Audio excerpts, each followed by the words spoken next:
এতিয়া আমি ক'ব বিচাৰিছোঁ যেনিবা বেংগলী আৰু মুছলিমৰ ক্ষেত্ৰত মই আলোচনা কৰিছে মুছলিম সমাজৰ লগতো জমিয়ত হওক ছাত্ৰ সংগঠন হওক বা বিভিন্ন এংগেলত মই মুছলিম সমাজৰ লগত মই আলোচনা কৰিছোঁ যে যাতে আগন্তুক নিৰ্বাচনত মুছলিম সমাজে আমাৰ বিপেড দলক সহায় কৰে ঠিক বেংগলী সমাজৰ লগতে ছাত্ৰ সংগঠনে হওক বা যিকোনো লেভেলত মই আলোচনা কৰিছে যে আগন্তুক নিৰ্বাচনত যাতে বেংগলী সমাজ হিচাপে প্ৰত্যেক BTC অঞ্চলত আমাৰ বিপেড দলক সহায় কৰে কাৰণটো সেইটোৱে যে আপোনালোকে আজি হয়তো বেংগলী সমাজৰ কথাটো মই কম প্ৰমোদ বড়োৱে এক ৰাতিৰ ভিতৰতে আপোনালোকক NRC কমপ্লেইন দি পেলাই মুছলিম হওক বেংগলী হওক সেইটোতো মনত আছে চবেই বেংগলী সমাজত আৰু মুছলিম সমাজক কিমান অত্যাচাৰ কৰিছে NRC ক্ষেত্ৰত যিসকলে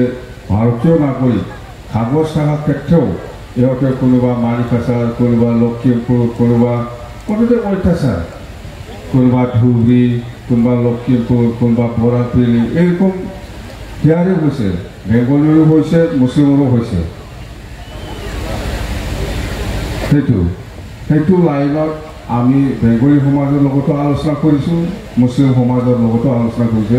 যে আপনাদের যেটো NRCর সমস্যা বা ডিপোর্টারের সমস্যা আমি আগত আপনাদের যে ধরনের সহায় করে আইছে পদৰ ক্ষেত্ৰতে হোক বা যিকোনো লেভেলত আমি নির্বাচনের শেষ হওয়ার পিছত সরকার গঠন করার পিছত NRC আর ডিপোর্টারটো লৈ পেলাই মই আকৌ আসাম সরকার বা দিল্লীর লগত মই আলোচনা করিম বলে মই কথা দিছো আজিও বেঙ্গলী সমাজের বহুত নেতাসকলে মোৰ লগত আজি কথা পাতিছো মই কথা দিছো আপোনালোকে আগৰ পৰাই আমাৰ বিপেড দলক সহায় কৰি আহিছে এইবাৰো সহায় কৰক মুছলিম সমাজকো কৈছো মই যে আপোনালোকে এইবাৰো সহায় কৰক ইহঁতে মুছলিম সমাজ আৰু বেঙ্গলী সমাজৰ বা ছাত্ৰ সংগঠনসকলে আমাক ইঞ্চুৰেঞ্চ দিছে আমাক কথা দিছে যে এইবাৰ বিপেডক আমি সহায় কৰিম কোকৰাঝাৰ বাঙালিগুলাটো কৰব না আমাকে সহায় কৰব না বিপেড দলকে তো এনেকুৱা আৰু আদিবাসী আৰু ৰাজবংশীৰ ক্ষেত্ৰত মই কৈছো আজি ৰাজবংশী সকলে আহিছিল কিছুমান আৰু আদিবাসী সকলেও আহিছিল মই বহুতবাৰ আলোচনা কৰিছো অকল আজিৰ কথা নহয় যে যি প্ৰমোদ বড়ো বা আপচুয়ে আদিবাসী আৰু ৰাজবংশীক ট্ৰাইবেল ক'ব নালাগে বা ট্ৰাইবেল দিব নালাগে বুলি যিটো প্ৰটেষ্ট কৰি আহিছে মেমৰেণ্ডাম দি আহিছে যে দিব নালাগে বুলি এই প্ৰমোদ বড়োৰ লগত আক্ৰাসু ৰাজবংশী বা আমাৰ আদিবাসীসকলে থকাৰ কোনো প্ৰশ্ন নাহে ৰাজবংশী আৰু আদিবাসীসকলেও প্ৰত্যেক BTC অঞ্চলত বেছিভাগ আমাকে সাপোর্ট করব বলে আমাক কথা দিছে এই হিসাবত আমি নিশ্চিত যে বিপেড দলে সরকার গঠন করব ওদালগুৰিৰ পৰা আৰম্ভ কৰি শ্ৰীৰামপুৰলৈকে যিমান সমষ্টি আছে আদিবাসী হোক ৰাজবংশী হোক বা মুছলিম সমাজে হোক বা গোৰ্খাই হোক বেছিভাগ আমাৰ বিপেড দলক সহায় কৰিবৰ কাৰণে আগবাঢ়ি আহিছে আৰু মই আশাবাদী বিপেড দলে 100% সরকার গঠন করব হয় না নহয় 100% সরকার গঠন করব আর আজি প্রমোদ বড়োৱে যিমান প্ৰমীলা বাইদেউ কৈছে যিমান কথা দিছে যে সেইটো কৰিম বুলি প্ৰমোদ বড়োৰ নিচিনা মানুহে কোনোবা মানুহক অৱদান দিয়া বা কাম কৰি পেলাই মানে উদ্ধাৰ কৰা মানুহ নহয় কি শেষ কৰিহে আহিছে প্ৰমোদ বড়ো আৰু প্ৰমোদ বড়োই মানে কি কম প্ৰমোদ বড়ো মুঠতে ইয়াক কৈ পেলাই আমি শেষ কৰিব নোৱাৰিম বড়ো হিষ্ট্ৰীক বড়ো জাতিক শেষ কৰি আহিছে সি কি চুক্তি কৰিলে আজি NDFBৰ লগত আমি ইমান আৰামত চুক্তি কৰাবৰ কাৰণে 4টা গোটৰ লগত যিখিনি চিষ্টেমত আমি চৰকাৰৰ লগত আলোচনা কৰি আছিলে সেই ডাইৰেক্ট জাপ মাৰি পেলাই NDFBকো নষ্ট কৰিলে মুঠতে জাতিকো নষ্ট কৰিছে আৰু এই বড়ো জাতিক এনেকুৱা ঠগাৱা মানুহ কোনোবা আদিবাসী কোনোবা ৰাজবংশী কোনোবা মুছলিম বা কোনোবাই বেংগলীৰ কাৰণে কাম কৰিব নেকি বড়ো জাতিকে শেষ কৰি আহিছে সি আৰু কোন অসমীয়াৰ কাৰণে কোন বাঙালীৰ কাৰণে কোন মুছলিমৰ কাৰণে কোন আদিবাসীৰ কাৰণে বা কোন হিন্দীভাষীৰ কাৰণে কোন গোৰ্খাৰ কাৰণে কোন নাথ যোগীৰ কাৰণে কোন সূত্ৰধৰৰ কাৰণে কোন মদাহীৰ কাৰণে কাম কৰিব কৰাৰ কোনো প্ৰশ্নই নাই সি শেষ কৰি যাব আৰু ইয়াৰ আজি যিখিনি আপোনাৰ আমাৰ মুছলিম বা বেংগলী বা ৰাজবংশী বা অসমীয়া বা আদিবাসীসকলে কেতিয়াবা শুনিছে যে কিবা কিবি বোমা ফুটাই কেতিয়াবা বোমা ফুটাই তাৰমানে বড়োসকলক আশংকা কৰিবৰ কাৰণে এইবিলাক বোমা ফুটাই আছে তেনেকুৱা Bodo separate director for Boro and other tribal. সেইটো কোন চনতে আমি এই পোষ্ট সেকশন কৰি পেলাই কেতিয়াবা আমি এই কিবা আছিল ডাইৰেক্টৰটো মহিলা মানুহ তাক আমি আৰণাই দিলে ক'তবা সম্পূৰ্ণ ক'তবা আছিল এই বড়ো সাহিত্য সভাটো बेखौनो दाखालि गावस्रा लिरनानै लाबोना माबा गोदान जानाय बायदि बमाया गावलायबाय फिसौ बेथ' बिराद गोबावखासै नै आदा मोनहा दङ बे समाव बर' साहित्य सभानि बिसोरनोमोन भाइस प्रेसिडेन्टमोन आदाया नङा होमबा मा एथ'बां थगायसिला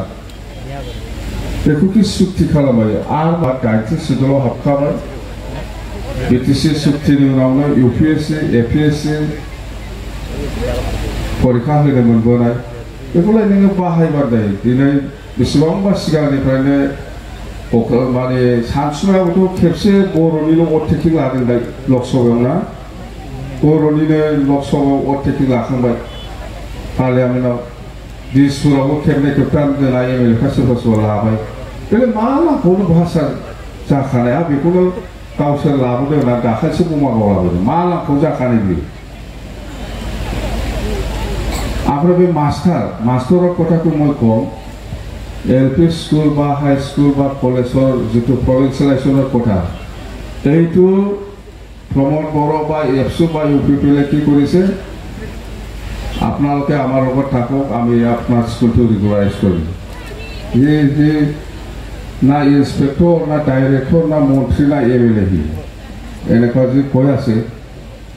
কিছুমান স্কুলটো এনেকুৱা যেতিয়া নাকি বিজেপি চৰকাৰ আহিছে প্ৰথম 2016 ফাৰ্ষ্ট বিজেপি চৰকাৰ আহিলে তেতিয়া হেমন্ত বিশ্ব শৰ্মাই এডুকেশ্যন মিনিষ্টাৰ হৈছিল মাজতহে এৰি দিছিল আকৌ এতিয়া লৈছে যে মিনিষ্টাৰ হোৱাৰ পিছতে হেমন্ত বিশ্ব শৰ্মা ডাঙৰে ঘোষণা কৰিছে যে অসমত মানে 116010106 তাৰমানে 2006 1 জানুৱাৰী 2006 লৈকে সীমাবদ্ধ ৰাখি অসমত যিমান প্ৰাইভেট স্কুল কলেজ আছে সেইটোকে স্কুলবিলাকক সেইবিলাক প্ৰভিন্সিয়েলাইজ ৰেগুলাৰাইজ কৰা হ'ব বুলি ঘোষণা কৰিছে 116 বুলি কোৱাটো সেইটোৱে সেইটো সব বেংগলীও আছে অসমীয়াও আছে মুছলিম মুঠতে বড়ো সব কতে যিমান প্ৰাইভেট মানে ৰেগুলাৰ হোৱা নাই এইবিলাক স্কুলটো লৈ পেলাই গোটেই অসমত একটা পৰিস্থিতি হৈছে যে 116 লৈকে যিমান স্কুল কলেজ ফাউণ্ডেশ্যন হৈছে স্থাপন হৈছে এইটোকে ৰেগুলাৰাইজ কৰা হ'ব তেতিয়া আমি কৈছোঁ BTC পৰা যে আমাৰ BTC 2003 10 ফেব্ৰুৱাৰী চুক্তিৰ পিছতহে BTC অঞ্চলত বহুত স্কুল কলেজ মানে কি কয় স্থাপন কৰা হৈছে ফাউণ্ডেশ্যন কৰিছে গোদান স্কুল কলেজखौ BTC চুক্তিनि उनावसो बिराद लुनाय जादों ओंखायनो 116 जुदि जायोब्ला जोंनि बिटिसिनि बे एलपि स्कुलानो जा हाई स्कुलानो जा बा बबेबा कलेजानो जा एमइ स्कुलानो जा बेफोरो प्रभिन्सियेलाइज जाया ओंखायनो बिटिसिआ मा खालामहरदों बिदि नङा जोंना 2003 सननि 10 फेब्रुवारिनि उनावसो बहुत स्कुला गायसनजानाय जादों ओंखायनो बिटिसिनि स्कुल कलेजफोरखौ 1-1-16 खालामनांगौ होननानै 2016 सिम जोंनि स्कुल कलेजफोरखौ लानांगौ स्पेशल कनसिडार खालामनांगौ होननानै जोङो आसाम गभर्नमेन्टजोंबो रायज्लायबाय हरबाय बेफोर दा जासिगोन बेफोरबायदि এইবিলাক বহুত আছে তো আপোনালোকৰ এই যিখিনি বেংগলী গোৰ্খা বা নাথযোগী বা মুছলিম সমাজৰ বা আদিবাসী সমাজৰ বা ৰাজবংশী সমাজৰ যিখিনি জাতীয় সমস্যা আছে সেইবিলাক কথা লৈ আমি বহুতবাৰ আলোচনা কৰিছোঁ আৰু যিমান পাৰে আমি বিটিচিৰ পৰা সহায় কৰি আহিছোঁ আৰু ভৱিষ্যতো কৰিব আজি এছটি হ'ব লাগে কোচ ৰাজবংশী আৰু আদিবাসী সেইটো বিপিএফ দল হিচাপে আমি ছাপৰ্ট কৰি আহিছোঁ আৰু গোৰ্খাসকলেও আজি এছটি বিচাৰি আছে আৰু গোৰ্খাসকলেও মানে কিছুমান ঠাইতেলে ট্ৰাইবেল কেটাগৰী সেইকাৰণে সিহঁতেও ট্ৰাইবেল বিচাৰিছে আমি এইবাৰ নতুন চৰকাৰ বনোৱাৰ পিছত গোৰ্খা ছাত্ৰ সন্থা বা গোৰ্খা সন্মিলনীৰ লগত আলোচনা কৰি গোৰ্খাসকলকো যিখিনি কেটাগৰীত ট্ৰাইবেল ষ্টেটাছ পায় সেইটো আমি আলোচনা কৰি পেলাই ৰিকমেণ্ড কৰি দিওঁ তো এনেকুৱা আমাৰ বহুত গোৰ্খাসকলৰ কাৰণে ট্ৰাইবেল জাত আছে কিছুমান ঠাইতেলে ইহঁতে ট্ৰাইবেলে কিছুমান ঠাইতেলে কিছুমানে নহয় তো সেইবিলাক আমি ঠিক কৰি দিম ঠিক তেনেকুৱা মুছলিম আৰু বেংগলীৰ ক্ষেত্ৰত এনআৰচিৰ ক্ষেত্ৰত যিখিনি সহায় কৰিব লাগে আমি কৰিম আৰু গোৰ্খাৰ ক্ষেত্ৰত বা নাথযোগীসকলৰো কাউন্সিলৰ কথা সেইবিলাক আমি সহায় কৰি যাওঁ বা সূত্ৰধৰৰ কাউন্সিলৰ কথা এইবিলাক আমি চন্দন ব্ৰহ্মতা আদি কাম কৰি আছে আৰু বিটিচিটো মুঠতে প্ৰত্যেকটা জাতি জনগোষ্ঠীৰ এক্সট্ৰাকে কাউন্সিল থাকিব ডেভেলপমেণ্ট কাউন্সিল আৰু মাটিৰ পাট্টাৰ কথা মাটিৰ পাট্টাটো আমি অসম চৰকাৰে সেইদিনা 5 অক্টোবৰত মাটিৰ পাট্টা দিছে হাজাৰ হাজাৰ বিঘা একে ধৰণৰ মাটিটো আমাৰ বিটিচিটো আছে সেইকাৰণে আমি কৈ আহিছোঁ যে চৰকাৰ নতুন হোৱাৰ পিছত বিটিচি অঞ্চলত 2010 চনৰ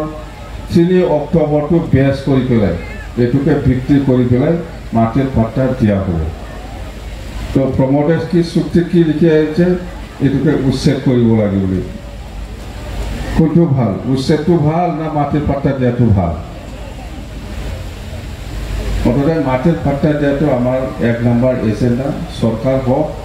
আমি মাটিৰ পাট্টা দিব